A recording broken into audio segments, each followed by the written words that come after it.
দেশের প্রতিটি কোনায় কোনায় যেন দুর্নীতির ছাপ রেখে গেছে স্বৈরাচারী শেখ হাসিনা সরকার।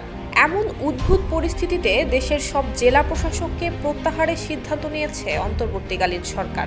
এমনকি 20 আগস্টের মধ্যে তাদেরকে প্রত্যাহার করা হবে বলে সরকারের তরফে জানানো হয়েছে। জেলা প্রশাসকদের প্রত্যাহারের পর জেলার দায়িত্ব কারা পাচ্ছেন সে নিয়ে উঠেছে নানান প্রশ্ন।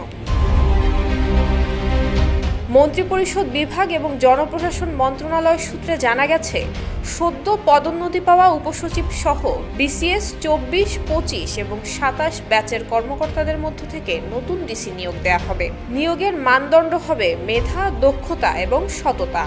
ডিসি নিয়োগের ইস্যুতে বিগত সরকারের আমলে বঞ্চিত 5 কর্মকর্তার সহায়তা নেওয়া হবে। তারা হলেন বিসিএস 24 ব্যাচের নূরজাহান খানম এবং নজরুল ইসলাম, 25 ব্যাচের নুরুল করিম ভুইয়া এবং ফরিদা খানম এবং 27 ব্যাচের সরোয়ার আলম।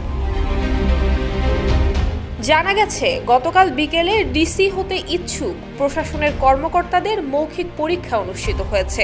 আজ অথবা কালকের মধ্যেই নতুন ডিসি নিয়োগ দেওয়া হবে। এর আগে গতকাল রাতে মন্ত্রিপরিষদ সচিব মোহাম্মদ মাহবুব হোসেনের কক্ষে একটি বৈঠক অনুষ্ঠিত হয়। বৈঠকে উপস্থিত ছিলেন জনপ্রশাসন মন্ত্রণালয়ের সিনিয়র সচিব মোহাম্মদ মেজবা উদ্দিন চৌধুরী, স্বরাষ্ট্র মন্ত্রণালয়ের নিরাপত্তা বিভাগের সিনিয়র সচিব ডক্টর মোহাম্মদ আব্দুল মোমেন, অর্থ সচিব ডক্টর খায়রুজ্জামান মজুমদার সহ এসএসবির একাধিক সদস্য। জানা গেছে, উদ্ভুত পরিস্থিতিতে দায়িত্ব পালনে অনেক ডিসিও অনীহার কথা জানিয়েছেন। তারা মাঠ প্রশাসন থেকে ফেরত নেয়ার জন্য এরই মধ্যে ঊর্ধ্বতন কর্মকর্তাদের সঙ্গে কথাও বলেছেন। সব মিলিয়ে বর্তমান সব জেলা প্রশাসককে প্রত্যাহারের সিদ্ধান্ত নেওয়া হয়েছে।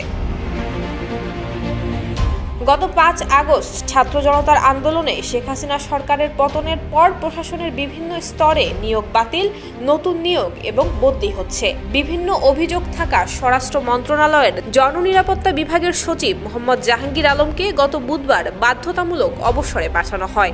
পরে এ বিষয়ে জনপ্রশাসন মন্ত্রণালয় থেকে প্রজ্ঞাপন জারি করা হয়। অন্যদিকে বিভিন্ন মন্ত্রণালয়, বিভাগ এবং সংস্থার 11 জন সচিব এবং সচিব পদমর্যাদার কর্মকর্তার চুক্তিভিত্তিক নিয়োগও বাতিল করা হয়।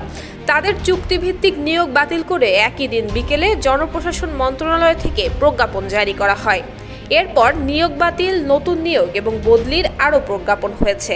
আগামীতেও এটি অব্যাহত থাকবে বলে জানা গেছে।